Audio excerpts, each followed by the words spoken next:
देखिए, यहाँ आने का पर्पज ये है कि हम लोग बहुत तरह के निर्देश समय समय पर देते रहते हैं। वो निर्देश किस हद तक जमीन पर उतरे उसको देखना पहला काम। दूसरा काम ये है कि हम ये देखने आए हैं कि थाना में रिसोर्स पोजीशन की अगर कोई कमी है तो उसको हर हालत में पूरा किया। तीसरा हम ये देखने आए हैं कि क्या थाना जो है वह हमारे नागरिकों के अपेक्षाओं को पूरा करने के लिए जो पर्याप्त व्यवस्था होनी चाहिए वो उसमें है या नहीं। और इसके साथ साथ हम लोग कुछ ऐसा रिकॉर्ड देखने आए हैं जो रिकॉर्ड जो हमारे सिटीजन्स हैं उनकी अपेक्षाओं को डायरेक्टली उससे जोड़ता है।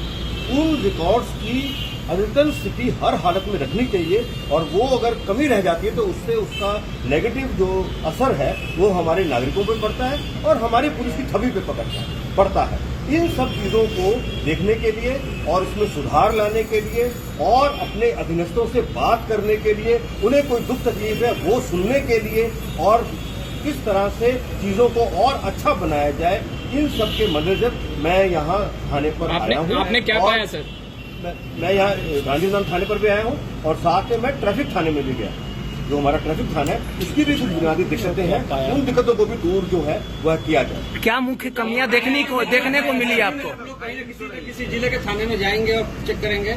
मैं ये कह रहा हूँ कि हमारे वरीय पदाधिकारी वो थानों में जरूर जाएंगे, वो लोगों से भी और ज्यादा मिलेंगे और थानों की फंक्शनिंग में ज्यादा से ज्यादा जो सुधार जो संभव है वो किया जाए।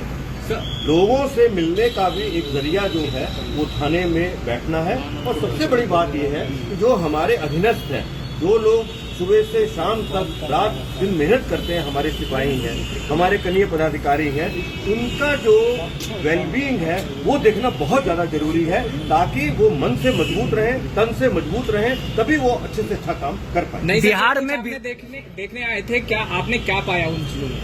मैंने कुछ चीजों में कमियां पाई हैं। मैंने उन कमियों को दूर करने के लिए निर्देश भी दिए हैं और एक बड़ी कमी के लिए मैंने एक पदाधिकारी पर बहुत मजबूत कार्रवाई कर दी। सर, विधि व्यवस्था चौपट है बिहार में, आखिर पुलिस फेलियर क्यों है? पटना की विधि व्यवस्था चौपट है एकदम। इसमें मुझे दो बात कहनी है। पहली बात तो ये है, अगर आप डेटा देखेंगे, डेटा में हमारा बहुत ज्यादा सुधार है। पटना की अगर बात है, पटना के अंदर ये जो घटनाएं हुई हैं ये बहुत ही गंभीर और बहुत दुखद घटनाएं हैं। इनको हम पूरी ताकत लगा के इनको उद्भेदन में लगे हुए हैं और इन पे हम अच्छे से अच्छी जो कार्रवाई है वो करेंगे।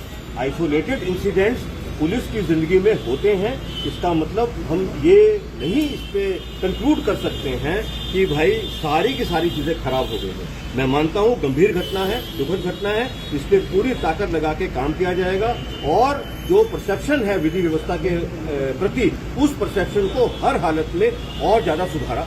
सर, एक अंतिम तरीके से बैक टू बैक जिस तरीके से मर्डर हो रहा है, आपको नहीं लग रहा अपराधी सामने से पटना पुलिस को चैलेंज कर रही है? अब मैंने जैसे आपको बताया कि ये जो इंसिडेंट्स हैं ये आइसोलेटेड इंसिडेंट्स हैं।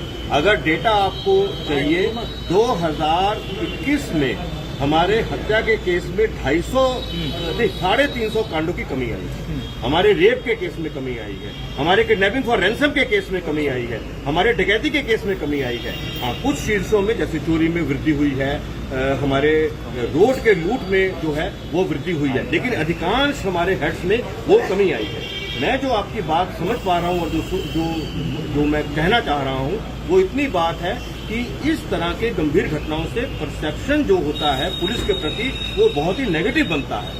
लेकिन साथ में मैं ये भी कहूंगा कि इन घटनाओं में हम लोगों ने अभी तक बहुत अच्छा काम कर लिया है और बहुत जल्दी जो अपराधी हैं वो सब पकड़े। सर, एक अंतिम बड़ा कारण ये है कि साइबर अपराध को रोकने के लिए बहुत बड़ी बड़ी गाइडलाइंस और बड़े बड़े अलर्ट हर रोज जारी होते हैं, लेकिन तब भी जो हमारे जो विक्टिम्स हैं वो उन चीजों का पालन नहीं करते हुए वो फिर अपना उसी तरह का काम करते हैं जो उनको नहीं करना चाहिए। इस वजह से जो है काफी सारी घटनाएं होती हैं। फिर भी जो जो साइबर अपराध को रोकने के लिए जो गाइडलाइंस है, और गाइडलाइंस केवल पुलिस की नहीं है, गाइडलाइंस बैंक्स की आती है, गाइडलाइंस सीनियर फॉर्मेशंस की आती है कि भाई ये चीजों का पालन बहुत जरूरी करना है, लेकिन क्योंकि कुछ शायद अवेयरनेस की कमी होने की वजह से वो पालन अच्छे से नहीं हो पा रहा है, उसमें और जो है समय लगेगा।